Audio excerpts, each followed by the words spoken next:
Welcome back, riders! Today I'm showing you the fastest and easiest way to remove the speed limiter on your Xiaomi Electric Scooter and unlock its full max speed, using nothing but your phone.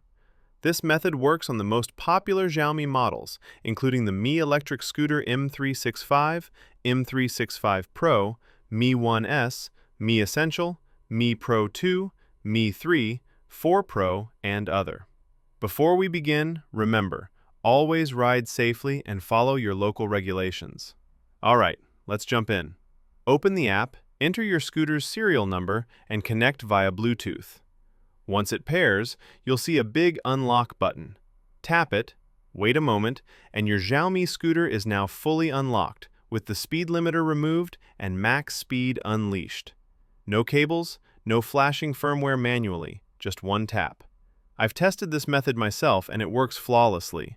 If you want to download the exact app I'm using, head to the pinned comment below. That's where I explain where to get Unlocker++. If this helped you, drop a like, and I'll see you in the next video. Bye!